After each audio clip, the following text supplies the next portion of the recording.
కొంచెం ఇష్టం కొంచెం కష్టం.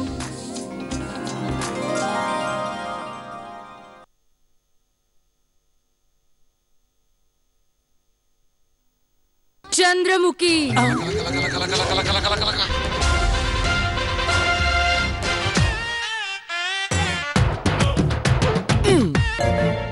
వద్దు బావా, మాట జారొద్దు. ఏం చెప్తావురా బావా? వద్దు.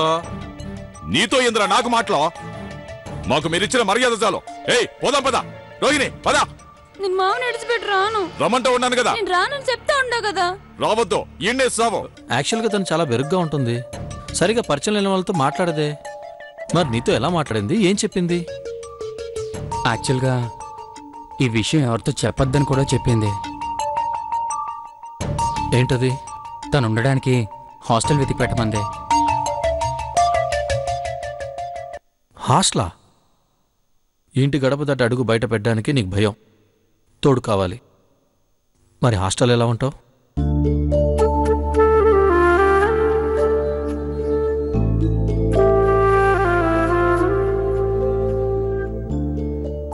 హాస్టల్లో చాలామంది ఉంటారు, కానీ ఎంతమందిలో ఉన్నా అందరి మనసులోనూ ఒంటరితనమే ఉంటుంది. నువ్వు ఉండగలవా అలా ఒంటరిగా? ఎవరు పలకరించే దిక్కు లేకుండా?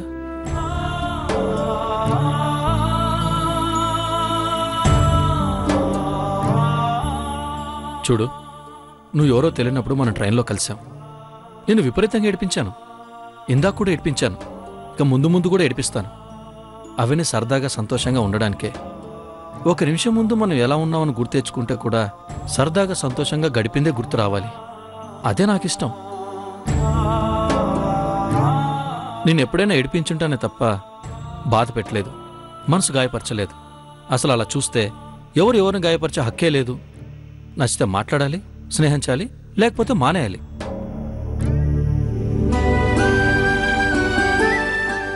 మా అక్క వాళ్ళ మనసు కష్టపడడం ఇష్టం లేకే రోహిణిని పెళ్లి చేసుకునే ఉద్దేశం లేకపోయినా దాన్ని ధైర్యంగా చెప్పకుండా ఉండిపోయాను. నేనెప్పుడు మా అక్క బావని ఎదిరించి మాట్లాడలేదు, ఎందుకంటే అనవసరంగా గొడవలు అవి నాకు నచ్చవు. కానీ ఇవాళ అంతమందిలో నేను మాట అంటుంటే నాకు కోపం వచ్చింది. వాళ్ళు చేస్తున్న తప్పనిపించింది, అందుకే ఎదిరించి మాట్లాడాను. వాళ్ళ కోపంతో వెళ్ళిపోతున్నా నేను ఆపలేదు. ఇదంతా ఎందుకు చేశానో తెలుసా?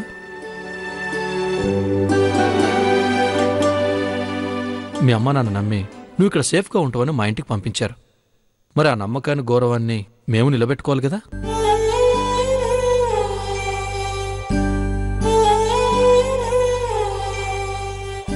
వాళ్ళ తరపున నేను నీకు సారీ కూడా చెప్పను, ఎందుకంటే నువ్వు ఈ ఫ్యామిలీలో మెంబర్వి. ఒకే ఇంట్లో ఉండి సారీలు థ్యాంక్స్ చెప్పుకోవడం చాలా చండాలంగా ఉంటుంది.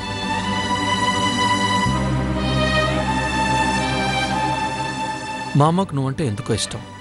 మా అమ్మ అంటే నాకు చాలా ఇష్టం. నీకు ఇలా అవమానం జరిగినందుకు చాలా బాధపడుతుంటుంది. తన వైపు నుండి ఏదైనా పొరపాటు జరిగినా మా అమ్మ ఫీల్ అయితే అది చిన్నవాళ్ళైనా పెద్దవాళ్ళైనా ధైర్యంగా వాళ్ళ ముందుకొచ్చి మాట్లాడలేదు.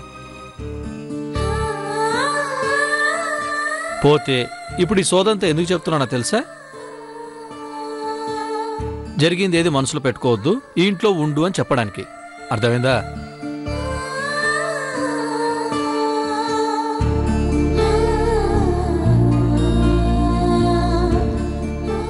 నాకు ఏడుపు అంటే చిరాకు. ఆడాలు ఏడిస్తే అస్సలు నచ్చదు. ఇది ఏడుపు కాదు, సంతోషంతో కన్నీళ్ళు వస్తున్నాయి. మీ ఆడలతో వచ్చిన చిక్కే ఇది. బాధైన సంతోషమైన అన్నింటికి ఏడ్చేస్తారు. కళ్ళు తుడుచుకో.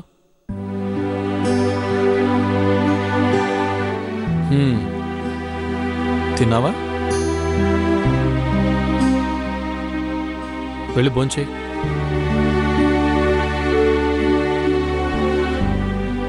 వెళ్ళి భోంచేయమంటున్నాను కదా. నీ గురించి ఆలోచిస్తూ మా అమ్మ కూడా భోంచేయకుండా ఉంటుంది. ఊరికి అత్తే అత్తే అంటే సరిపోదు, ఆవిడ కాస్త పట్టించుకో, సరేనా? వెళ్ళి మోహం కడుక్కుని భోంచేయి. వెళ్ళు.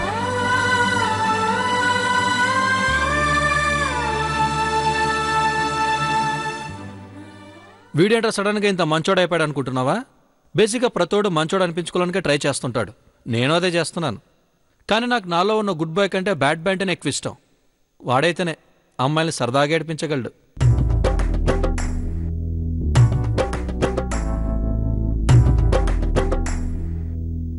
ఏడ్చేడ్చా బుగ్గలు చూడు, బూరెల్లో ఉబ్బిపోయాయి.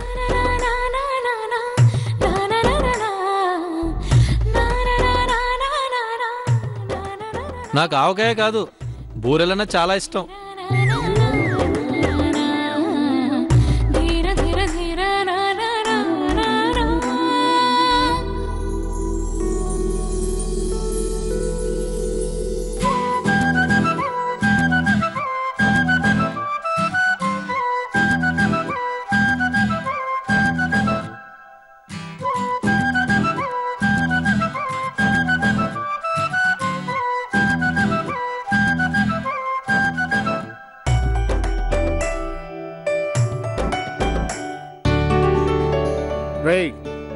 ఏంద్రా, ఒకసారి పోయి రోహిణితో మాట్లాడు.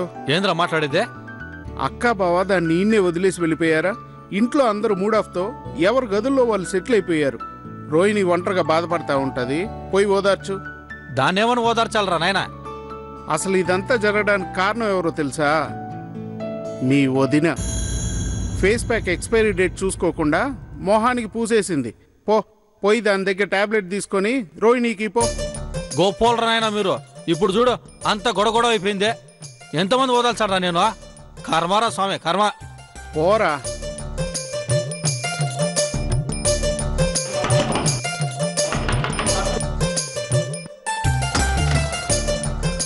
ఏంటి గౌతమ్? రోహిణికి అలర్జీకి టాబ్లెట్ ఇవ్వండి. ఒక్క నిమిషం.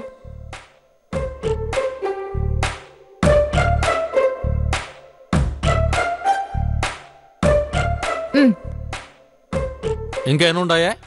ఓ 20-30 స్ట్రిప్స్ ఉన్నాయి. నేను అడిగింది టాబ్లెట్లు కాదు, ఎక్స్పైర్ అయిన ఫేస్ ప్యాక్లో. ముందు అవి తీసి బయటపడేయండి వదినే. అవునా, దీనికన్నా ఎక్స్పైరీ ఉందా? ఫేస్ ప్యాక్ బతుకులే మార్చేసిందే.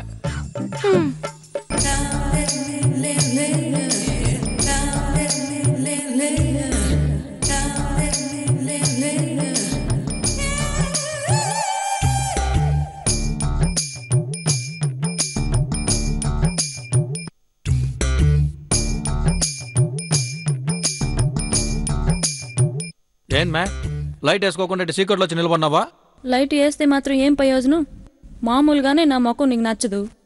ఇప్పుడు ఆ పుణ్యాంతనాల వల్ల ఉన్న రంగు పాయే. రంగు ఆడికి పోలే. ఇందా ఈ మాత్రం ఇంకో ముఖానికి ఎనర్జీ గంటలో పోతాదే. నాకేం వద్దులే, ఇట్నే ఉంటా. ఏంది మే నువ్వా చిన్నబిడ్డ మాదిరిగా చేస్తా ఉండవా? కాదు కదా, నేను చిన్న బిడ్డని కాదు కదా, మళ్ళీ నన్ను ఎందుకు పట్టించుకోవు? పట్టించుకోబట్టే కదా నీకోసం మాత్ర తీసుకొని వచ్చినానా. మింగో. పట్టించుకునేదంటే ఇది కాదు. మళ్ళీ ఇంకేందే? నన్ను పెళ్లి చేసుకుంటావా లేదా? మే, నీది పెళ్లి చేసుకున్న వయసు కాదా? మీ అమ్మ నాయన చెప్తా ఉండరు ఏంది? నువ్వు కూడా గమ్మునుండో. మన ఊరు వచ్చి చూడు, నా ఈడు ఆడపిల్లకాయలు ఇద్దరిద్దరు పిల్లకాయలు కూడా కనేసినారు. మే, నువ్వు సతాయించమాక. ఇందా మాత్రం ఇంగో. ముందు పెండ్లి సంగతి చెప్పు, ఆనాకే నేను మాత్రం ఇంగుతా. నేను ఇప్పుడప్పుడే పెళ్లి చేసుకునే ఉద్దేశం లేదో. నువ్వు ఎవరినైనా చూసే. మావో, నువ్వు మాట అన్నావంటే బాగుండదు, చెప్తా ఉండా. సరే అనన్లే, నోరు తెరు, మాత్రేస్తా మింగో. మరి పెండ్లి? నా సావుకొచ్చిందే. ఇప్పుడు నాకు ఆలోచన లేదని చెప్తుంది కదా. ఆలోచన లేకపోతే దాన్ని ఎవరినో చూసేదానికి పెండ్లి చూపులకి ఎందుకు పోయినావు? అది నేను ఎత్తుకుంటూ పోయినానా? మా తాత బాధపడలేకపోతుంది కదా. మరి పెండ్లి ఎప్పుడు చేసుకుందాం? అబ్బా, ఇంకో సంవత్సరం దాకా నేను చేసుకోనా? అట్టయితే నేను సంవత్సరం దాకా ఎదురు చూస్తా. ఈ ఎదురు చూపులేం వద్దులే గానీ మీ అమ్మ నేను మాటినో. అదే కదా చేస్తా ఉంటిని. మా అమ్మ నన్ను కన్నప్పటి నుంచి నీకిచ్చి చేయాలని కదా అనుకుంటా ఉండాది. సర్లే, అది మళ్ళా మాట్లాడదామా. ముందు మాత్ర వేసుకో. నేను వేసుకోను. చూద్దామా?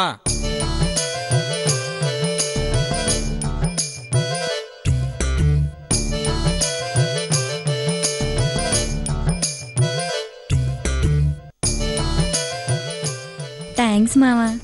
థ్యాంక్సా? దేనికి? బుగ్గలు పట్టుకున్నావు కదా, నీకు నా మీద లవ్ ఉండదు. బుగ్గలు పట్టుకుంటే లవ్ అయింది మా? ముద్దొస్తేనే బుగ్గలు పట్టుకుంటారు, నాకు తెలుసులే. తోలుడిపోతుంది. పోయే కాసేపు బ్రష్ తీసుకోపా, రంగు మారుతుంది. ఓ తూరి, ఐ లవ్ యూ చెప్పు మామా.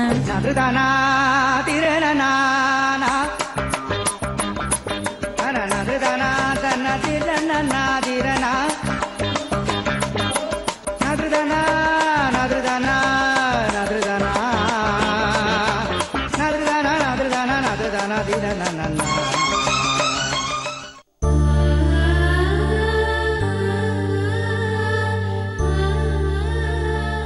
ఓహో, నువ్వు కూడా దీనికే సపోర్ట్ చేస్తుండవా?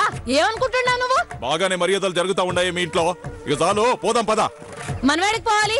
ఇది ఎవరితో వచ్చి మన కొంపలో ఉంటే మనం ఎందుకు పోవాలి? దీన్ని తన్ని తరివేద్దాం. నడవే. సాలే ఆపో.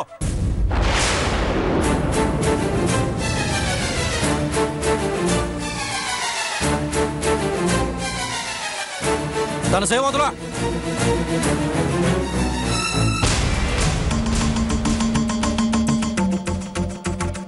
మన ఇంటికి వచ్చిన ఆడపిల్లకి ఇచ్చే మర్యాదనా ఇదే? ఏంద్రా దీనికిచ్చే మర్యాద? చెంప మీద 4 తగిలించి పాపక పోతావా? 4 తగిలించేదా? బావా ఆగో. సీమలో పుట్టవని గొప్పగా చెప్పుకుంటే సరిపోదు. సీమ మర్యాద తెలిసి ఉండాలా. ఆడపిల్ల మీద చేసుకుని పోతాడావా నువ్వు? ఏమిరా నీకు దాని మీద మళ్ళీ నా గాలి?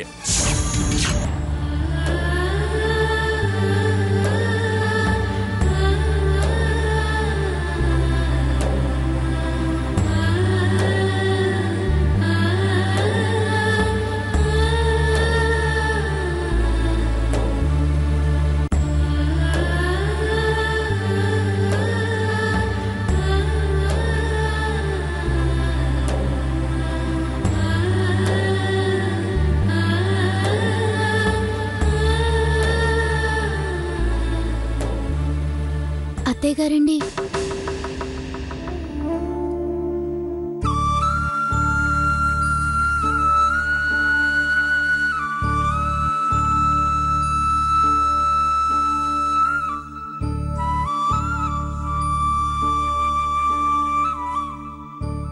భోంచేశారా? నా కూతురు చేసిన తప్పుని మన్నించమ్మా.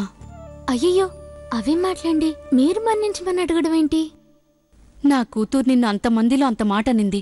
నిజం చెప్పు, నీ కోపం రాలే? నేను కోప్పడ్డానికి మీరేమన్నా పరాయి వాళ్ళా? నా వాళ్ళు. నాకెందుకు కోపం వస్తుంది?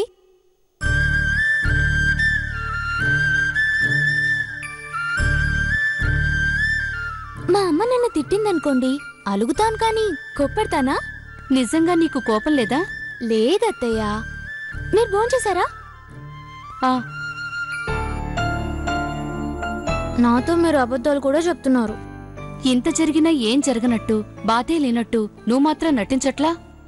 ఆ నిమిషం నాకు బాధేసింది నిజం, కానీ ఇప్పుడు లేదు. వచ్చి భోంచేయండి. నాకు ఆకలిగా లేదమ్మా. నాకు ఆకలి వస్తుంది. నువ్వు వెళ్ళి భోంచేయమ్మా. ఇద్దరం కలిసి తిందాం. నాకు తలనొప్పిగా ఉంది. భోంచేయకుండా లేనిపోని ఆలోచిస్తూ ఉంటే తలనొప్పి కాకుండా ఇంకేమొస్తుంది అత్తయ్య? ఉండండి, ఇప్పుడే వస్తాను.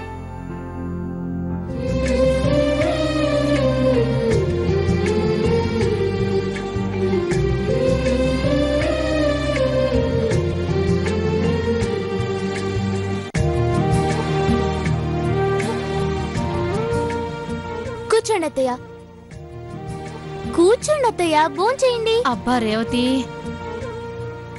నన్ను బుజ్జి అని పిలుస్తానన్నారు. అలాగే బుజ్జి, నువ్వు తిను. ముందు మీరు ఉండండి, నేనే తినిపిస్తాను. మా నాన్నకి నా చేతి గోరుముద్దలంటే చాలా ఇష్టం.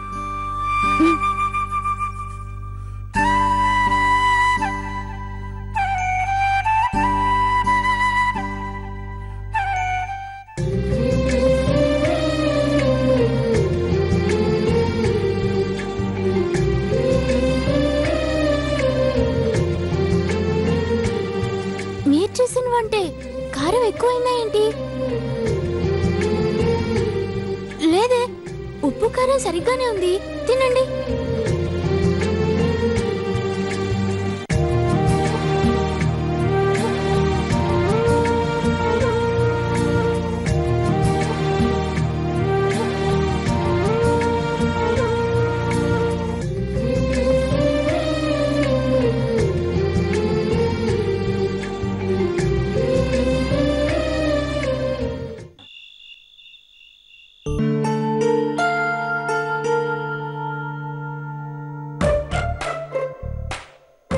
ఏమండి, భోంచేరా? నువ్వు తిన్నావా? శుభ్రంగా. నీకు తిండేలా సహిస్తుంది. మీ అమ్మగారు బానే వండుతారు కదా. తెలివిగా మాట్లాడుకో. నేను తెలుగులో మాట్లాడుతున్నాను. ఏంటి చీ? మిమ్మల్ని ఏంటి చీ అని అడుగుతున్నాను. వద్దు, వదిలే. అనవసరం గొడవలు అవుతాయి. ఎందుకవుతుంది గొడవ? చెప్పండి. ఎందుకన్నారు చీ అని? చిరాకేసి. ఎందుకు చిరాకు? విసిగించుకో. తిన్నావు కదా, పడుకొని నిద్రపో. అంటే ఏంటి అర్థం? మీరు మాట్లాడమంటే మాట్లాడాలి, నోరు మూసుకుని ఉండమంటే పడి ఉండాలా? నిన్ను నోరు మూసుకొని చెప్పే ధైర్యం నాకెక్కడేడ్చింది? నేనే నోరు మూసుకొని పడున్నాను కదా. అయినా ఇప్పుడేమంత కొంపలు మునిగిపోయాయని ఓ రాతాంతో చేసేస్తున్నారు. నీ వల్లే కదే అంత గొడవ జరిగింది. నువ్వు తప్పించుకోవడానికి పాపం అనవసరంగా రేవతిని పావుగా వాడుకున్నావు. ఏం పర్లేదులే, అది పల్లెటూరు మొద్దే కదా. ఇలాంటి తిట్లన్నీ వాళ్ళకి అలవాటే.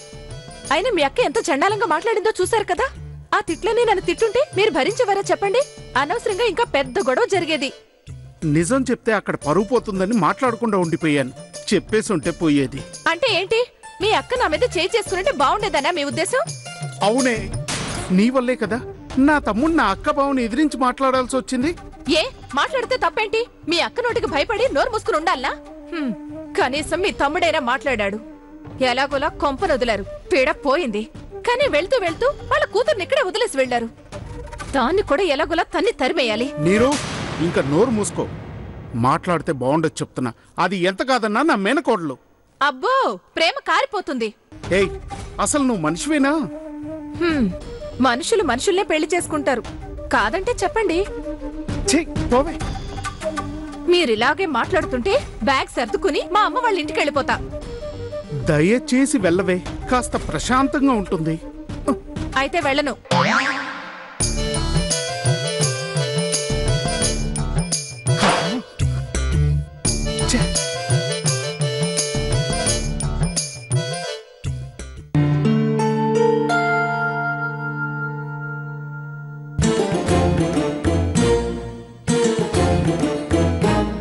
ఛీ, ఈ బతుకి మనేదే తప్పు, నిమ్మలం అనేదే లేకుండా బాయా. ఊళ్ళో ఉన్న నెలలు పగలు ప్రతీకారాలతోనే సరిపోయా. శత్రుశేషం ఉంచకూడదని చెప్పినా వినకుండా బలవంతంగా హైదరాబాద్ తీసుకొచ్చేసినారు. స్వచ్ఛబడిపోయిన కాళ్ళు కదా, మీకు లొంగిపోక తప్పలా. పోనీ ఏన్నైనా సుఖంగా ఉందామంటే అది లేదు. ఎంతైనా అది నా మనవరాలే కదా. అది కోపంగా కళ్ళమటి నీళ్లు పెట్టుకుని పోయా. ఓ తూరి దానికి ఫోన్ చేసి మాట్లాడి రమ్మనరా. నాయనా, ఆయన మనం చెప్పినా అర్థం చేసుకునేటట్టు ఉంటాడా? ఆయన మన చేయి దాటిపోయి ఎన్నో ఏండ్లయిపోయింది. ఎప్పుడైతే ఆ కుటుంబంలోకి కోడలుగా పంపించినామో ఆ క్షణం నుంచే అది కూడా వాళ్ళ మాదిరిగానే తయారైంది. అంతా నీ వల్లే కదా నాయనా. వద్దన్నా వినకుండా ఉమ్మనే ఆ ఇంటి కోడలుగా చేసినావు. ఇప్పుడు పోయి ఉండది లేంది చెప్తాది. మళ్ళీ గొడవలు ప్రతీకారాలు ఇవన్నీ వద్దనుకునేగా నిన్ను బలవంతంగా హైదరాబాద్ తీసుకొచ్చింది. ఎంతసేపు నేను అట్టా చేశాను అబండాలు నా మీద వేయటమే కానీ ఆ దినం అట్టా ఎందుకు జరిగినదో నీకు తెలీదా? ఆ దినం మీరు ఉమ్మని ఆ ఇంటి కోడలు చేస్తానని చెప్పినప్పుడే నేను నీ కొడుకు వద్దని నెత్తి నోరు బాదుకున్నాం కదా మామా. అమ్మ కోడలా, అయిపోయిన దాని గురించి మాట్లాడే ఉపయోగం ఏంది? ఇప్పుడు జరగాల్సింది ఆలోచించండి. ఏం చేయాలనో మీరే చెప్పండి. ఉమ్మ పెండ్లి విషయంలో నేను తూరి తప్పుడు నిర్ణయం తీసుకున్నా. మళ్ళీ ఇంకో పెళ్లి విషయంలో తప్పటడుగేయదలుచుకోవాలా.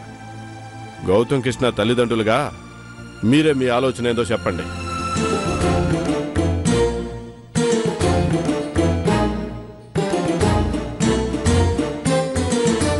ఏంది ఆలోచిస్తా ఉండారు? మనసులో మాట టక్కుని చెప్పండి. ఆ కుటుంబాన్ని పక్కన పెడితే రోహిణి నా మనవరాలు. దాన్ని నా కొడుకు చేసుకోవడం నా ధర్మం. కానీ నా కొడుకు కోరుకున్న జీవితానికి అన్యాయం చేసిన వాడిని అవుతాను. అవును మామా, సిన్నోడు రోహిణి పెళ్లి విషయంలో ఏటూ తేల్చుకోలేకపోతున్నావు. పోనీ ఎట చేస్తే ఎట్టా ఉంటది? ఏంటి నాయనా? రోహిణి ఇంటి కోడలైన దినం నుండి ఆ కుటుంబంతో తెగదెంపులు చేసుకోవాలని చెప్తే